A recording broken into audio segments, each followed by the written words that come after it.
B are Chopra खड़ा क्या ऐसा प्रोडक्शन हाउस जिसने सिनेमा को दी हिट फिल्में, फिर अचानक सब कैसे हो गया बर्बाद। आइए जानने की कोशिश करते हैं। हिंदी सिनेमा के नामी निर्माता निर्देशक रहे बी आर चोपड़ा ने अपने production house B R film की स्थापना की। इसके बैनर तले कई सफल फिल्मों का निर्माण किया गया, लेकिन आज इसका कोई नाम लेवा नहीं है। आखिर ऐसा क्या वजह रही, आइए गौर करते हैं। बलदेव राज चोपड़ा हिंदी सिनेमा की ऐसी शख्सियत है जिन्होंने कई लोकप्रिय फिल्मों की सौगातें दी और इससे भी बढ़कर छोटे पर्दे की दुनिया में महाभारत जैसे धारावाहिक रच दिया। उन्हीं बी आर चोपड़ा की पुण्यतिथि कुछ दिन पहले हो गई है। इनका जन्म 22 अप्रैल 1914 को तत्कालीन पंजाब के लुधियाना में हुआ था।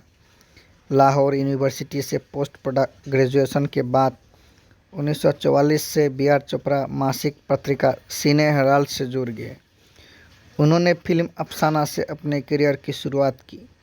साल 1955 में बलदेव राज चोपड़ा ने अपना खुद का production house B R film शुरू किया। कई सफल फिल्में देने के बाद यह प्रोडक्शन हाउस बर्बादी के कगार पर आ गया। आइए तो चलते हैं इसके कारण। बंदा ये बिंदास है कि मेकिंग से शुरू हुए उल्टे दिन। Production house B R films के बैनर तले पहली फिल्म नया दौर बनी। इस फिल्म में दिलीप कुमार और बैजंती माला मुख्य किरदार में थे। इसके बाद उन्होंने गुमराह, साधना, हमरास, कानून, पति पत्नी और वो, निकाह, बाबुल, कर्म, एक ही रास्ता जैसी सुपरहिट फिल्में दी। लेकिन फिल्म बिंदा ये बिंदास है कि मेकिंग के दौरान इस प्रोडक्शन हाउस के उल्टे दिन शुरू हो गए। इस फिल्म के दौरान उन पर साहित्यिक चोरी का आरोप लगा। कॉमेडी फिल्म बंदा ये बिंदास है में गोविंदा, टब्बू, लारा दत्ता और बोमन ईरानी जैसे सितारे लिए गए। हॉलीवुड से कंटेंट लेकर बॉलीवुड फिल्मों में इस्तेमाल करने का चलन रहा, लेकिन इस फिल्म की मेकिंग के दौरान ऐसा करना भारी पड़ गया। इस फिल्म के निर्देशक का जिम्मा रवि चोपड़ा ने संभाला।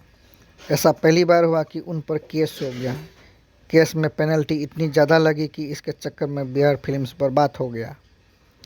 प्रोडक्शन हाउस पर छाए मुसीबतों के बादलों को छाते हुए रवि चोपड़ा का साल 2014 में निधन हो गया। उनके बाकी 2 बच्चे भी अब गुमनामी की ज़िंदगी जी रहे हैं। बंदा ये बिंदास है को लेकर 20वीं सेंचुरी फॉक्स ने निर्माता बी आर फिल्म्स के खिलाफ साहित्यिक चोरी का मुकदमा दर्ज किया। केस में आरोप लगाया कि उनका 1992 में आई फिल्म माय कजिन बिन्नी की नकल करके बंदा ये बिंदास से बनाई गई। इस चक्कर में फिल्म भी ठंडे बस्ते पे चली गई। डूब चुके बी आर फिल्म्स की मदद शाहरुख खान ने करनी चाहिए। उन्होंने साल 2017 में फिल्म इत्तेफाक बनाई। यह फिल्म बी आर चोपड़ा द्वारा निर्मित 1969 में आई फिल्म इत्तेफाक का रीमेक थी। इसका निर्देशन बी आर चोपड़ा के पोते अभय चोपड़ा ने किया। फिल्म में अक्षय खन्ना, सिद्धार्थ मल्होत्रा और सोनाक्षी सिन्हा ने काम किया। शाहरुख खान के मदद करने भले आए, लेकिन कहा जाता है इसके राइट शाहरुख खान के पास थे। इसे बी आर फिल्म्स के अलावा शाहरुख खान के रेड चिलीज एंटरटेनमेंट और करण जौहर के धर्मा प्रोडक्शन के बैनर तले बनाया गया। ऐसा माना जाता है कि महाभारत को घर में नहीं रखना चाहिए, इससे नकारात्मकता आती है। बी आर चोपड़ा ने महाभारत धारावाहिक का निर्माण किया। यह धारावाहिक खूब लोकप्रिय हुआ और आज भी इसे लोग देखना पसंद करते हैं। कहा जाता है कि दूरदर्शन पर जब ये सीरियल आता था तो सड़कें सुनी हो जाया करती थी, लेकिन इस धारावाहिक के बाद बी आर चोपड़ा भी सुना सा हो गए। महाभारत के बाद यह सरवाइव नहीं कर सका। कहा यह भी गया कि महाभारत पर जिसने भी फिल्में या सीरियल बनाई उनके साथ कुछ ना कुछ अड़चनें आई। एक उदाहरण बी आर फिल्म्स को भी माना जाता है। कुछ शर्तें जो पसंद ना आई।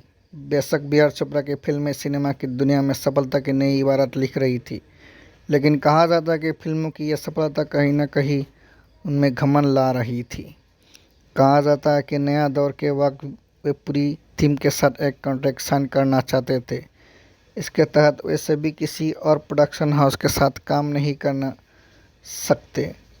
यह प्रस्ताव लेकर बी आर चोपड़ा रफ़ी साहब के पास गए, लेकिन रफ़ी को बात समझ नहीं आई।